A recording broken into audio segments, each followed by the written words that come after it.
So it is February, Black History Month.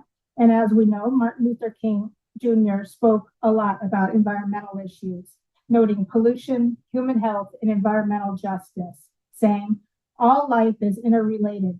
We are all caught in an inescapable network of mutuality, tied into a single garment of destiny.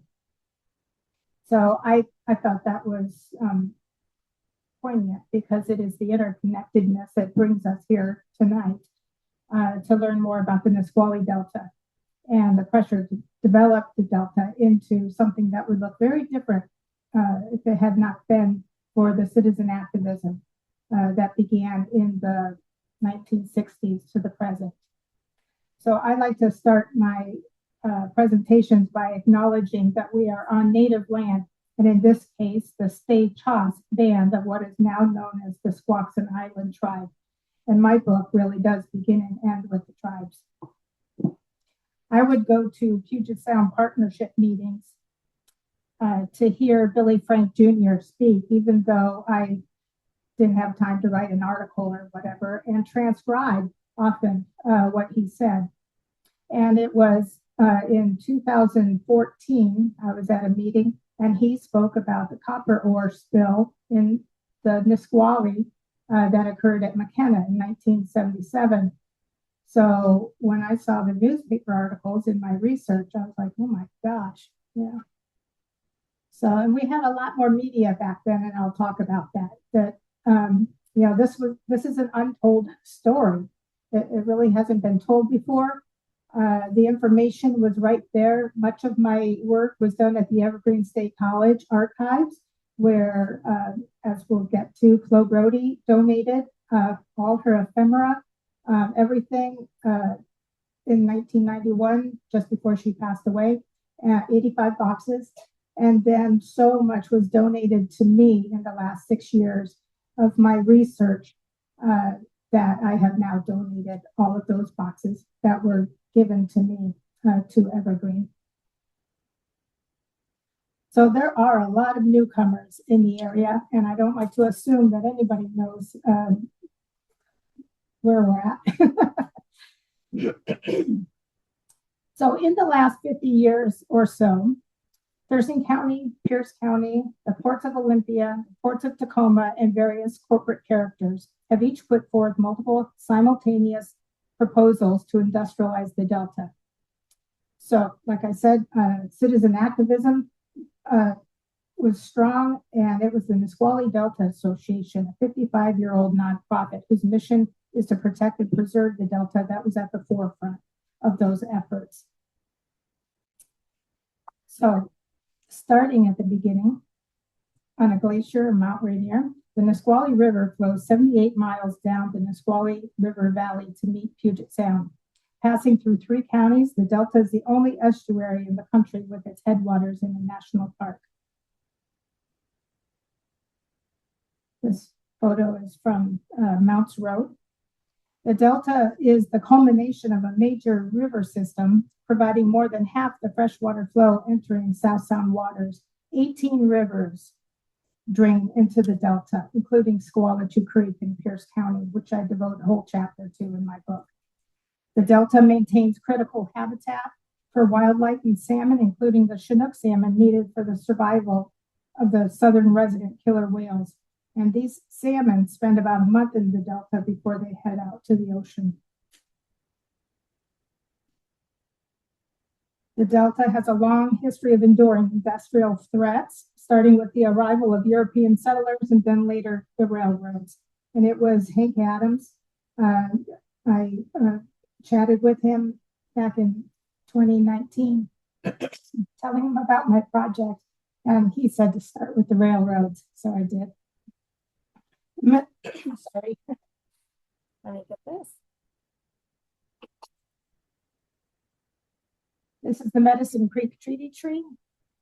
The treaty was signed under this tree at the Delta in 1854, ceding to the United States 2.5 million acres of the Nisqually watershed to the U.S. government. So the Nisqually River is the boundary between Thurston County and Pierce County. I'll be toggling my story on both shorelines.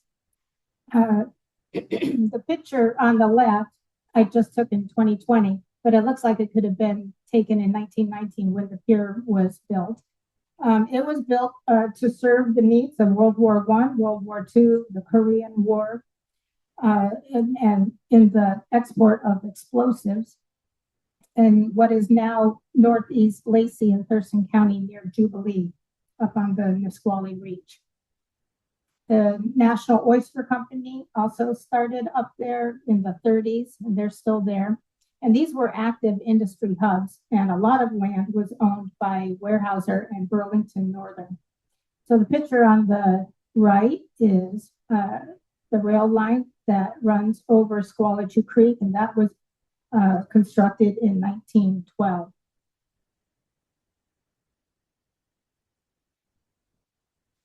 So how did it happen that the Delta was spared? Well, it's because Tacoma was chosen as the terminus for the railroad, much to the chagrin of a lot of boosters who wanted it to stop here.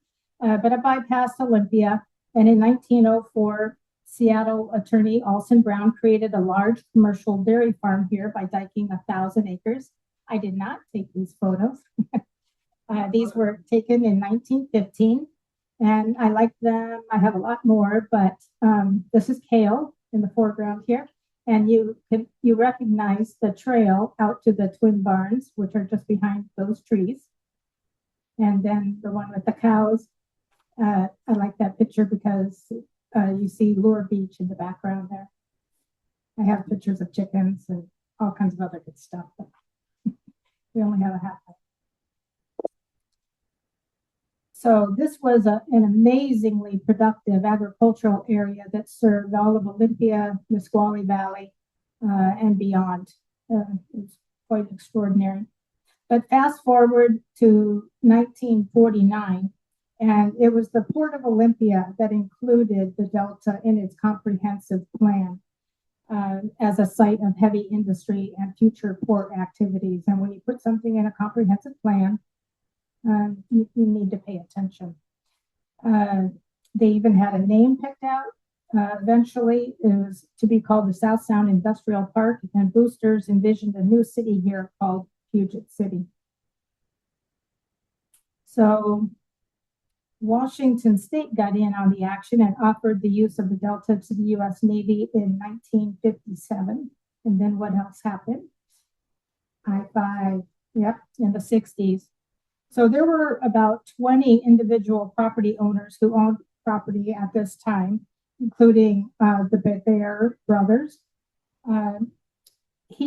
Robert Beber owned about 700 acres at the mouth of the river, and he proposed to make it into a landfill for the city of Seattle. So he suggested that after the flats were full, it would be prepared and ready for development. But about 20 Nisqually Valley residents got wind of that. It made the Daily Olympian, as it was called, and the project was killed. Then we get to 1965, and this is how the Port of Tacoma envisioned the Delta as a 12-berth international shipping port. I found this sketch in Washington State Archives. It was really huge. I unfolded it. There was nothing in the file to indicate that it was in there. It was all folded up. And so I kept the traces because I stood on a chair, took a picture with my phone until somebody told me to get down. And Ben at Archives said he could take out those creases, but I kind of like just my awe at seeing this was one of shock and awe. So this was a really well prepared plan without any public involvement. They had it all worked out, and they called it the Nisqually River Deep Draft Heavy Industrial Feasibility Study and Preliminary Design for Terminal. And the transcripts from these first public hearings, which were required, are just amazing. And I'd like to thank my editor, Christy Geidish, for winnowing down my 10 or so pages that I initially included in the book to something more digestible. But they really were phenomenal. All the voices, the emerging voices were coming through, including Margaret McKinney. Yeah, at this time, she was a local here. She was in her 80s. And when she passed away in 1969, her good friend Flo Brody took up the fight. And that's when the Nisqually Delta Association was incorporated as a nonprofit in 1970. And they did this all out of their home. They held events and fundraisers to cover the cost of attorneys. They created a newsletter, got the word out nationally. They held square dances at what was then the Chambers Prairie Grange. They held auctions at what was then the Olympia Ballroom. Kind of fun stuff. And they created some alliances. Now you might think this is odd, but it's not. The McAllister Rod and Gun Club in Thurston County and the Tacoma Duck Club in Pierce County owned a lot of land in the Delta, and they also wanted to see it conserved. So Dan Evans was our environmental governor. Served for 12 years, worked both sides of the aisle, moderate Republican, great guy. Local governments were on their own before any unified statewide plans were created until 1966 when he suggested a statewide land use commission. So until then, Thurston County and the Delta was up for grabs. Other counties were determining what was going to happen to us. The Port of Tacoma called the Nisqually Delta a non-productive tidal area, possessing all the characteristics necessary to make it the largest and best bulk handling terminal in the world. They were contacted by chemical industries for the import of salt and sulfur, oil industries, and a Canadian coal industry contacted them for the export of coal. So they made their intentions well known until 1971. And I did go through all their annual reports, and there was no mention of the Delta in their 1972 annual report.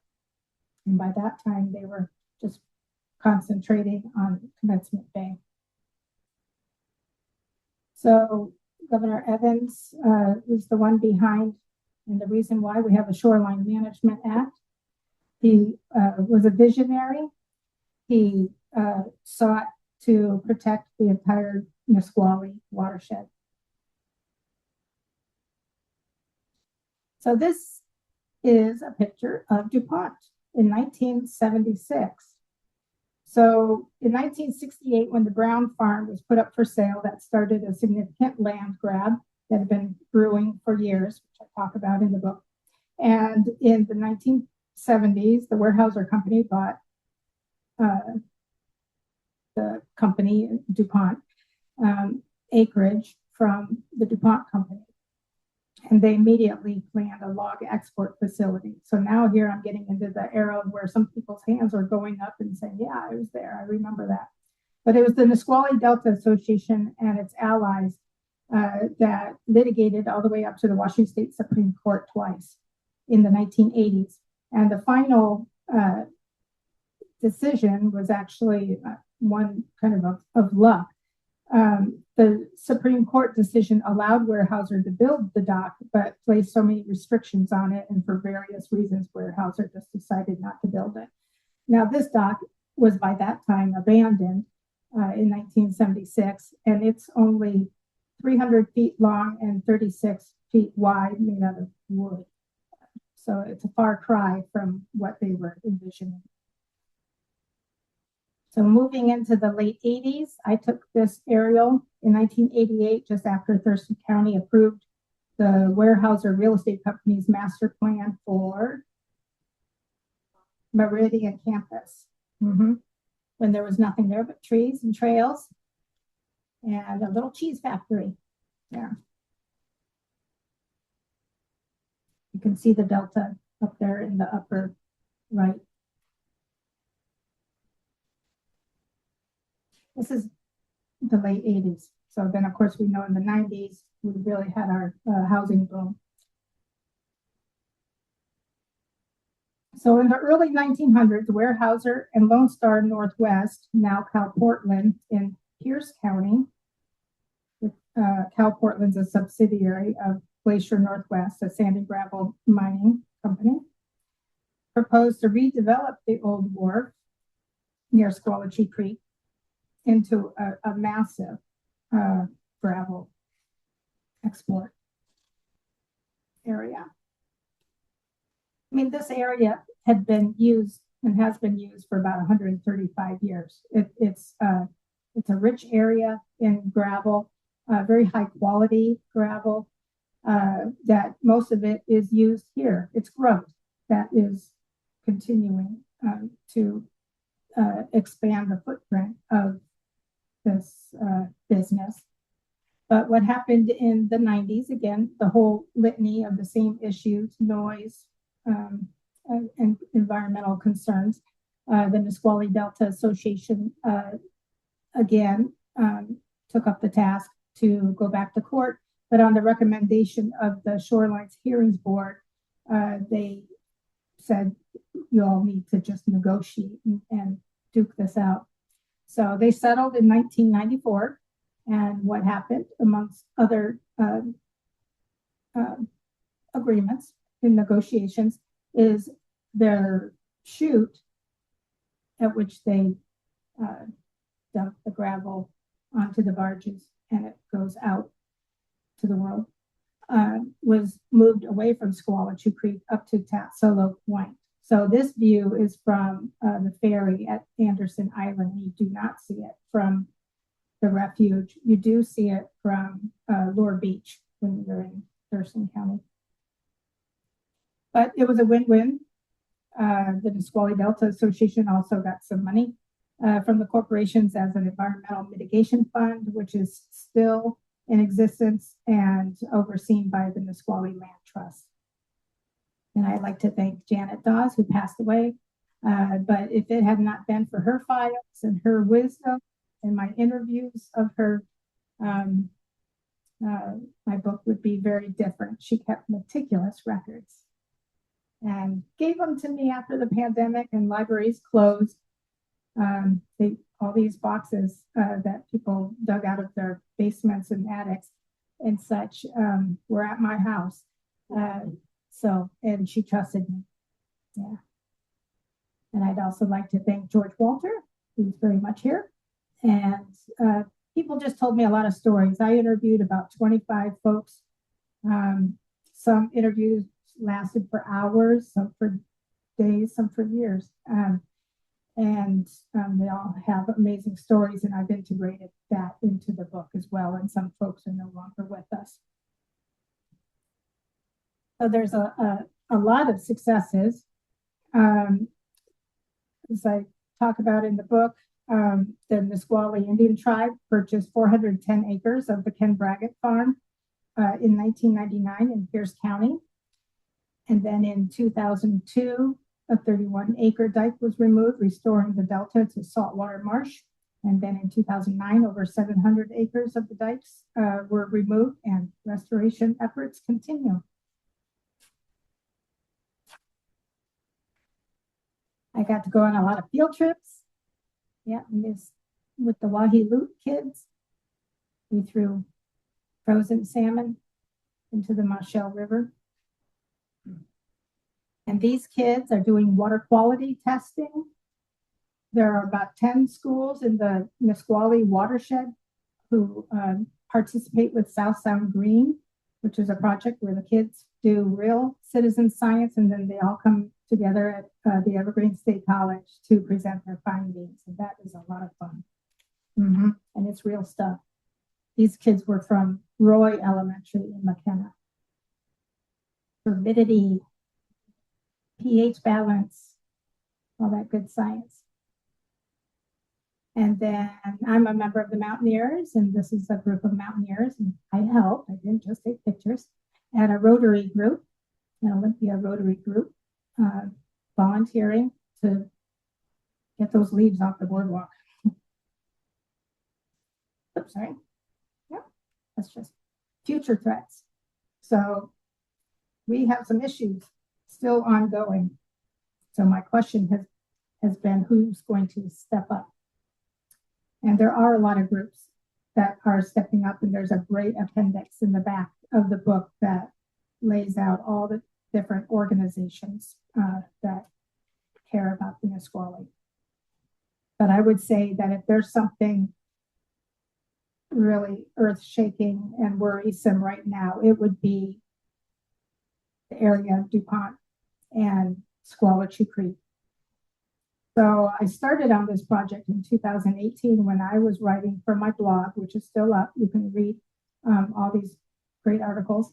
But I was writing about a proposed warehouse development that was to be built 100 feet from Squalichoo Creek, which is on the left here, which is salmon bearing. And the warehouses were proposed to be built right there within 100 feet, which would, of course, interfere with the beautiful ambiance of a beautiful trail that has been used for millennia by area tribes. But then this trail was used by the DuPont company as a narrow gauge railway. Then when they sold the company, those rails were taken up and now it's a trail again. It's not all paved. It's not wheelchair accessible. It's stroller accessible, but it's 1.5 miles to Puget Sound from DuPont City Hall. And it is just beautiful. Please do it, especially in fall, but anytime. The big leaf maples, the pileated woodpeckers, you can see several of them just in one eyeball shot. Yeah. It's a favorite with families. I feel real safe being there. Military use it, families. It's just a beautiful place. This is my daughter and my grandkids. Just showing you the beauty of the area. But it's at risk. And that project that I just mentioned, the warehouse project, has gone through various iterations. It has gotten approval. It's different now, bigger. But they don't have all the permits. So I suggest going to the city of DuPont and staying on top of that. You can also be in touch with the DuPont Historical Museum and staff there. Carol Estep stays on top of that. But this area is of national importance. The Hudson Bay Company arrived in this area. I mean, besides the Native Americans being there for millennia. But the Hudson Bay Company arrived in 1832 on Squalichoo Creek and built Fort Nisqually, a fur trading and agricultural settlement. And if built, the project would cover up the 1839 Episcopal Methodist mission site, which is the first non-permanent Euro-American settlement on Puget Sound.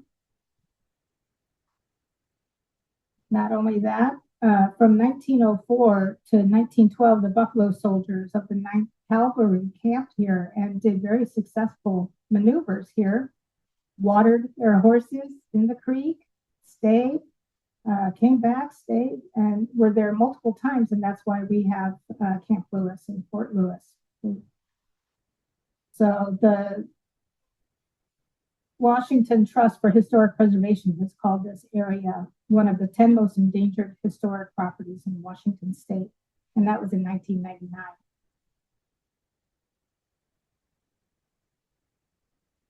Alrighty. So I love taking aerials.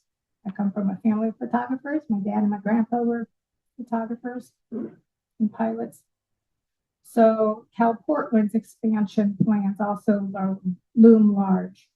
So to stay on top of that, go to the city of DuPont's website. They are proposing to expand into 188 acres.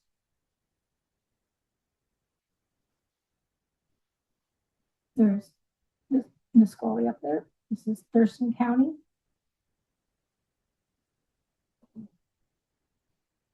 You know, it used to be said that it was too small to save, but now it's all we've got.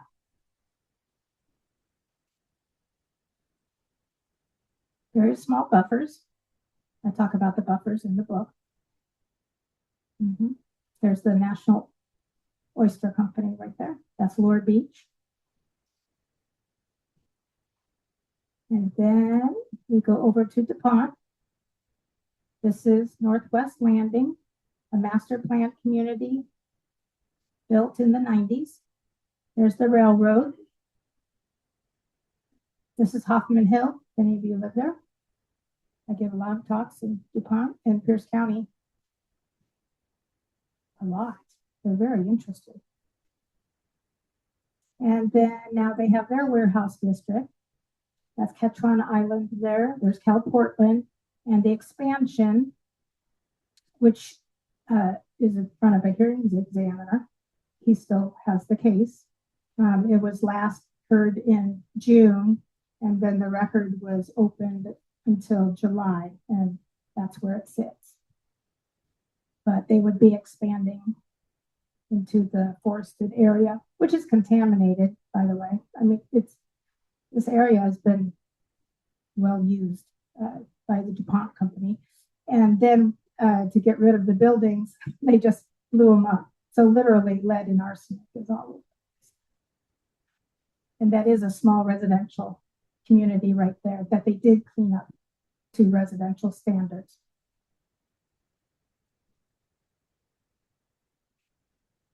So let's not forget why we're here and all the beauty that we love about the Nisqually Delta. Are there birders here? Do we know what that is? Bittern, yay. That was by the Twin Barns. And then that little guy up there is right up on Mount Rainier National Park. It is the most studied little critter at the park because it's a indicator species for climate change.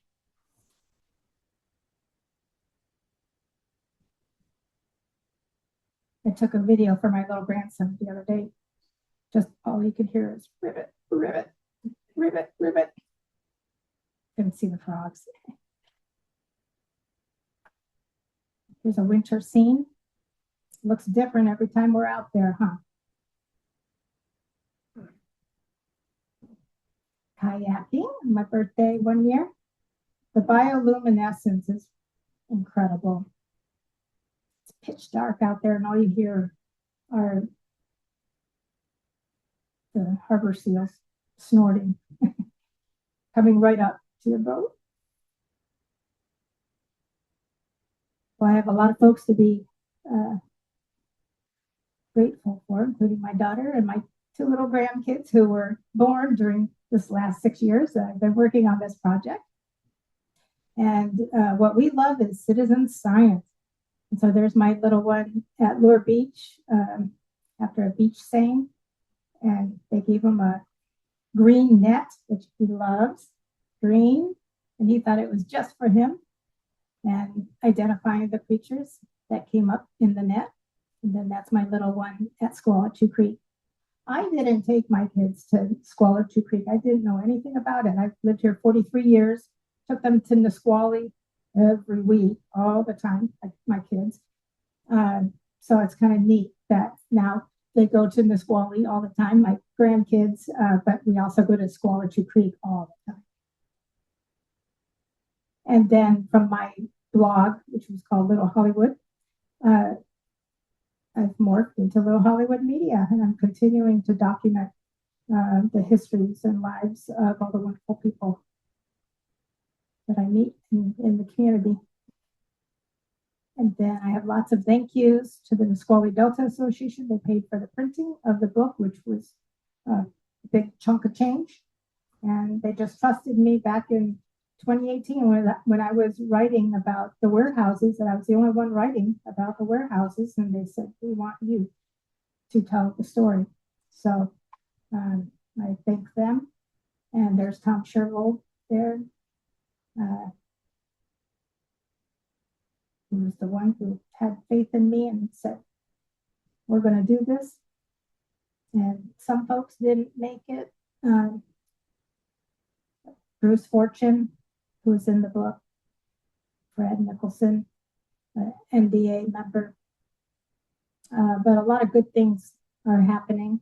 I took that picture of Billy Frank back in 2012 when I was coordinator of speech, the South Puget Environmental Education Clearinghouse, and did the green pages back then before the internet.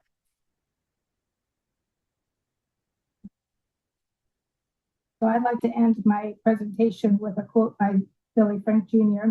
There's no end to the relationships or the work. And there are many stories and lessons, and I'd love to hear from you as well. But what he said really resonates with me. We're the advocates for the salmon, the animals, the birds, the water. We're the advocates for the food chain. We're an advocate for all of society. So what you do is you do what you can in your lifetime, then that'll go on to another lifetime, then another lifetime, then another. Thank you.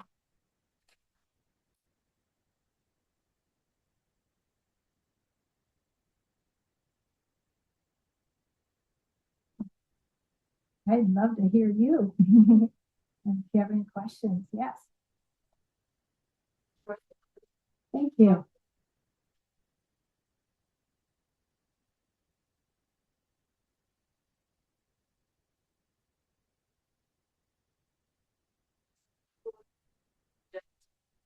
Audubon, the Audubon Society, yes.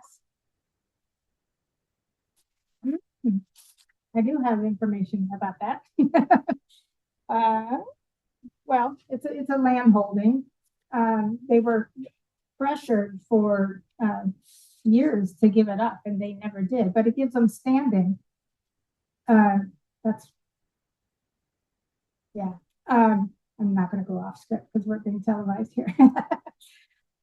But let's see. Well, it gives them standing for future court cases if anything were to come up. It's the National Audubon Society. Yeah, what happened was back in whatever I said in the book, it was money was given to the Audubon Society, and then they turned it over to the National Audubon Society to purchase land in the Delta that would help save it, and that's exactly what they did. Yeah.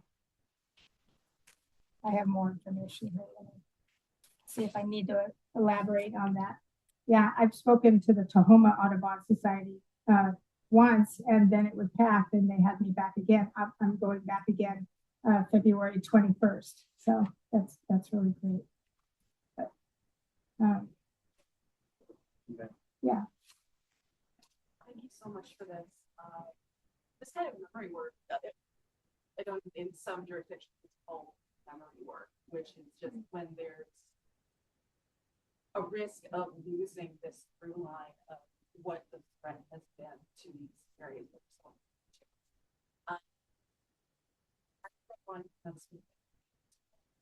I grew up, you know, and when I was young, the smokestack had come down, the Sarco plant there. And you're looking at this arc of history and preservation in the 60s of the Sarco debacle in Tacoma was, you know, all through the 60s and 70s, pulled out completely and left just contamination, pretty much decimation. Right? Seeing that happen again in Vermont, do you feel like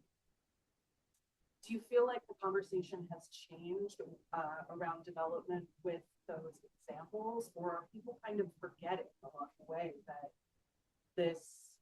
these kinds of development projects, they're not isolated in time or space? We've seen what they do. Yeah, people have no idea how the Delta came to be. I mean, you notice that even in my presentation, I didn't even mention that it became a refuge in 1974. I mean, yes, we know that, but even in the book, that was rather anticlimactic because the Delta, I mean, the refuge is just a small part of the Delta. The Nisqually Delta Aquatic Reserve is 15,000 acres and is largely unprotected. The Port of Olympia, because it exists, you know, the ships, the log ships or whatever, what have you, come through the Nisqually reach to reach Olympia. So I do mention past examples of like the Nestucca in 1988, where an oil spill occurred in Grays Harbor, and some of the birds were brought to Lower Beach and cleaned by the Audubon Society, and there were improvements made as a result of that disaster.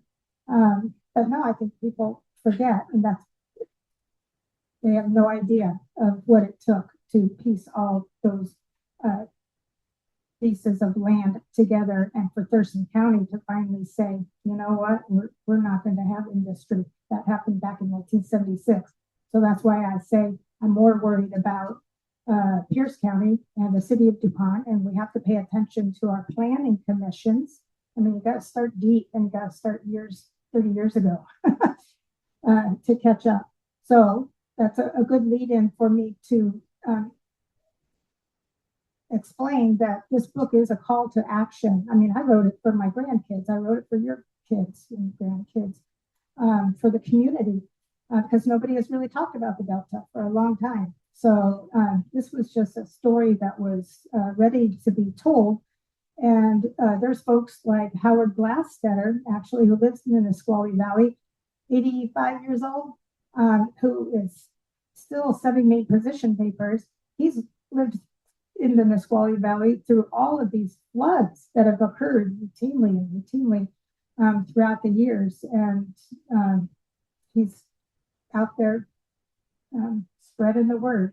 But the Nisqually Valley sub-area plan, for example, has not been updated since 1992. That invites encroachment. It invites comprehensive plan amendments that are here and there, and then you don't have a real big picture of what's going on. So that's worrisome. The refuge does a comprehensive plan every 15 years, and they've sort of just started their next 15 years of planning. But then, of course, with the federal shutdown, that delayed that. We haven't even gotten to the public comment part of their plan. You'll hear about it, I guess, when it happens, but that's also delayed. So we have to keep appreciating what we have. I've lived here for 43 years, and that's why I'm sharing my knowledge and continuing the work. Mm-hmm. Yeah. Scott, all right. Please tell folks about your blog, chosen name, and why it's relevant to Little Hollywood. Thank you, Scott. Yes, I did get that question. So Little Hollywood was the name of the shanty town down on Capitol Lake on the Deschutes Estuary. And then that was all raised in order to make Capitol Lake. So I like to shine the light on the stars. That was quite an area of some characters down at what was called Little Hollywood. So yeah, that's where I get the name from. And I like to shine the light on our stars. Yeah.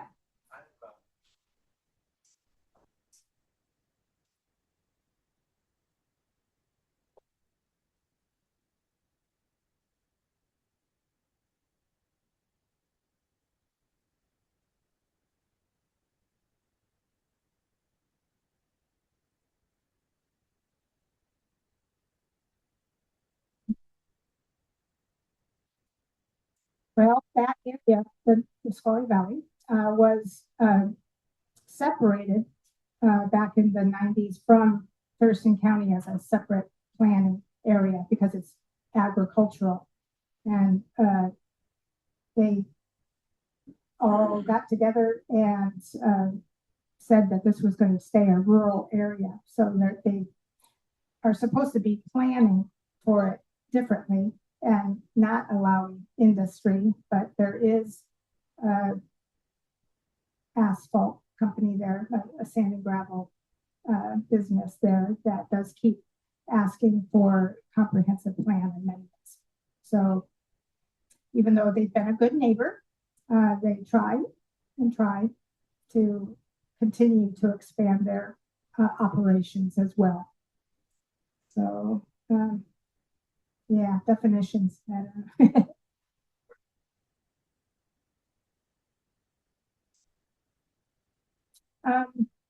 Includes the Delta, Yelm through to Yelm. Yeah, I used to take, I heard a story from Jim Elliott, who has since passed away, but he told a story of when he was little, it took 3 days on horseback to ride from Olympia to Yelm. So, I think I explained it in the book. Yeah, just all the cities, that are involved. The area down by the river, McKenna, Yelm, Roy, Dakota, Tenino. I'd say that's all.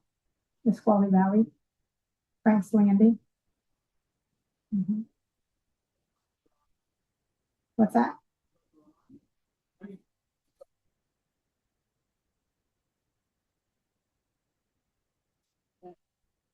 I'm not sure exactly what. So it goes through. The Nisqually comes from. Yes. Yep. The headwaters.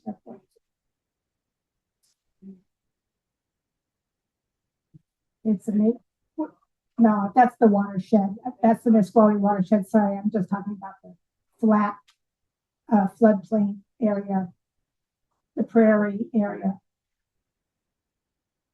immediately south of the Delta and the refuge.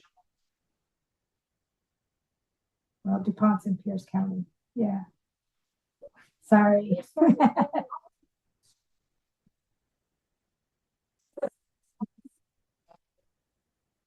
That's the first county, I guess. Yeah.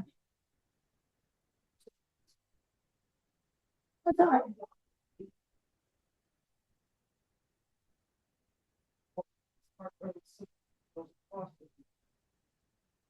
Couldn't hear all that.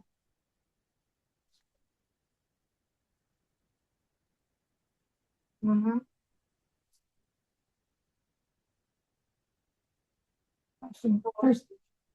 Thurston County is in charge of it. Yeah. And ironically, right when I was about to press the publish button, I was going to send it to print. Everyone was flittering around. They had a meeting in January 2024.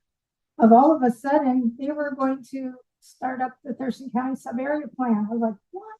I checked that website for years. It was dead as a doornail. And all of a sudden, they're doing something out at the reservation. Well, of course, I went to that meeting, and they had their fancy foam core on easels, some with misspellings, and they had their staff stationed at each one. Oh, this is an open house. You can ask us anything about it. I was like, so of course I asked the tribal members and said, did you know anything about this? And they said, no. It was all just kind of window dressing, I'd say. But that doesn't mean that things aren't afoot. So talk to staff, keep an eye on those websites, go to meetings, go to planning meetings for all of these entities. And I know people are frustrated that they wish there was just one-stop shop. I guess the best I can say is the Nisqually River Council is amazing, and they have monthly meetings, and they have different organizational representatives come and give updates on what they're doing that month or what they did that month, and it is just great. So if you want to get involved, go to those meetings and plug yourself in to whatever best suits you. Mm-hmm.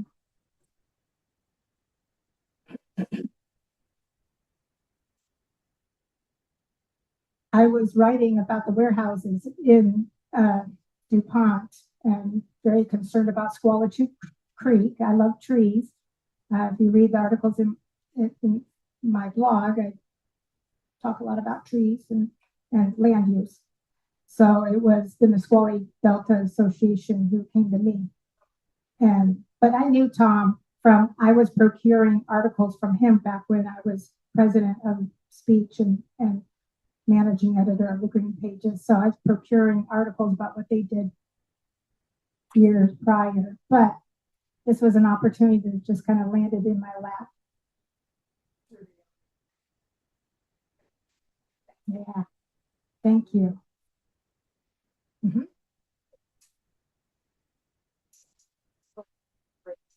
I am. That's something percolating. Oh, I've got that in my notes. I've had to insert it into my little spiel here as a commercial break. Back when we were on the slide about I-5 being built, that's when I include it, but I skipped over that this time. So just to give my little snippet, fill was used to construct I-5 that dams the river. And what we're seeing now is repeated flooding, like I said, hindering salmon migration, and WashDOT plans to replace and elevate the bridges with expanded structures, allowing for HOV lanes and bike pedestrian paths.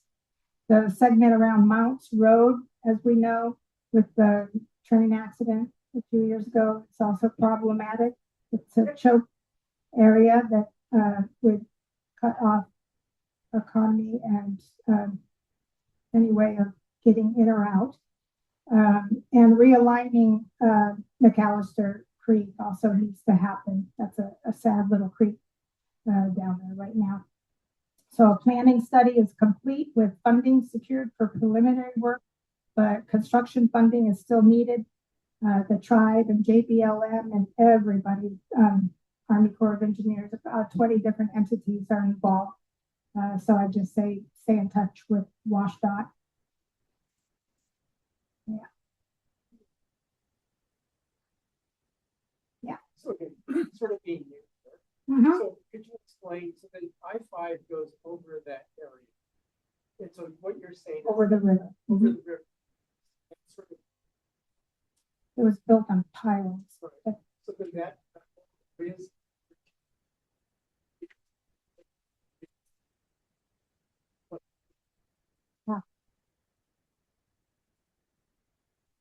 It's got to happen. I mean, that's why the area keeps flooding and nothing's happening down there. The Medicine Creek treaty tree was actually almost buried under the fill. it's in that. Yeah. Yep. You mentioned kayak. Mm-hmm. How much of this area is used by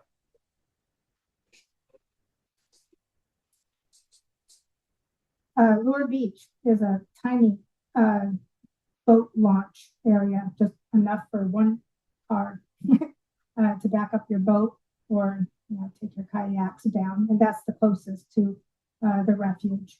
And there's some areas of the refuge you can't go, but that's where all the hunters also leave from during hunting season. and historically how was that water used? That must be very first. It can be very dangerous. I would never go kayaking alone, never. Yeah, it's don't underestimate the Nisqually. People have almost died in the river.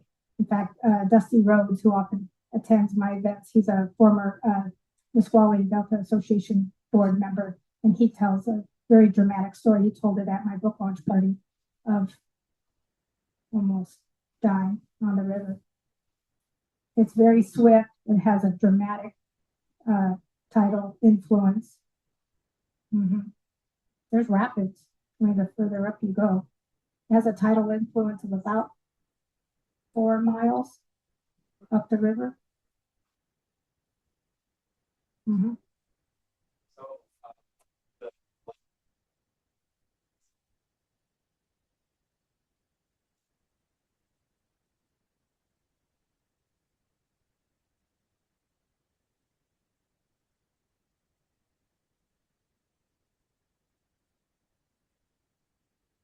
People like Howard, who that's in his position paper. Yeah, if you want to sign up on my little roster there, I can send you his position paper. He would just love to get out the word. Oh, yes. I mean, he does. Yeah. Yeah. Transportation. It's only getting worse. I mean,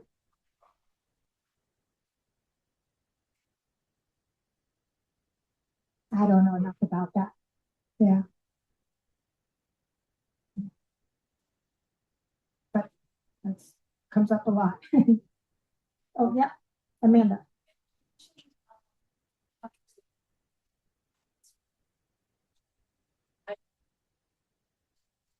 Like one sentence of kind of that western side of the current reserve being managed in part by waterfowl hunters. What's their current role in maintaining that land? I know that they, at least historically, They're very involved. I would love to speak with them. I haven't made contact with them yet. Yeah, everyone in my book is fair game. It's just me doing this. Yeah. And I'm a caregiver for seniors. That's what I really do for a living. Yeah, I love my clients. Yeah, but yeah, I'm a homeowner. Yeah, I've got a mortgage. There's no money in writing except the fun of having you purchase my book. And I should say the library, thank you, Timberland Library, for buying 8 copies now. Woo! Yeah. The Tacoma Public Library has bought 2. Woo! Yeah. So I'm even going down to Portland in 2 weeks to speak. So I'm doing it. Yeah. So put in a good word wherever, I'll go anywhere to speak.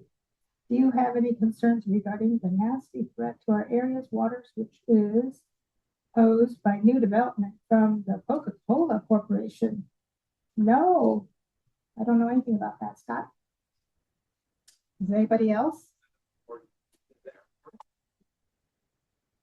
I am pretty busy, in fact, on Saturday, I'll be at Browsers at 2:00, doing it all over again. Yeah. Okay, I will.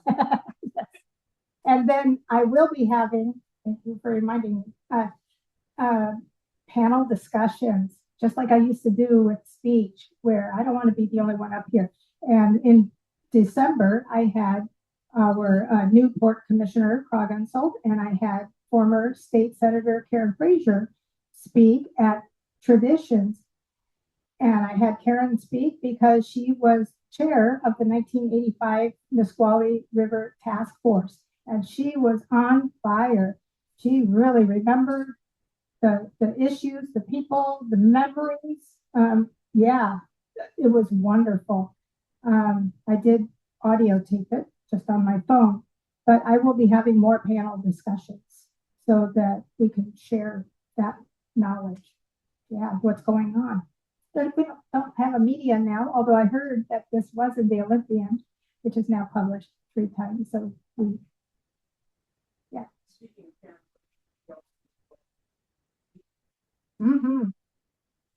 Yes. I spoke to the League of Women Voters.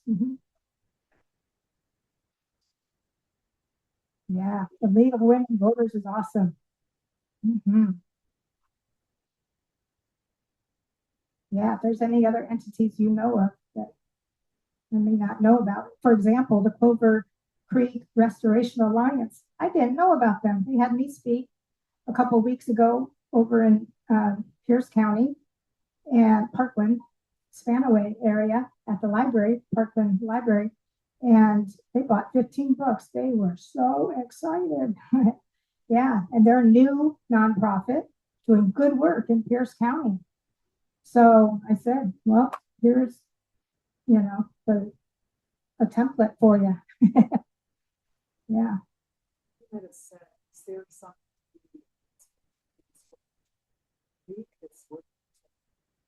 there is a restoration plan afoot, and there's a coalition, an environmental caucus under the Nisqually Delta Association and the South Sound Salmon Enhancement Group. And they're in charge of the restoration plan. So that might hold off, Uh, not hold off the warehouse, but 100 feet, I mean, that, when you said that, Yeah, there has to be a buffer, if it's a salmon stream. it's unfortunate that even environmentalists are not always on the same page and don't have the same vision. So I'll just leave it at that, that there are differences of opinion about what should happen with Squalachoo Creek in that area and how to get water back in the creek. What would happen with Cal Portland, for example, what could happen is the dewatering of the Vashon Aquifer, because it takes a lot of water to do what they do. So they have an idea about how to put water back into the creek, and that's part of the restoration plan. Thank you.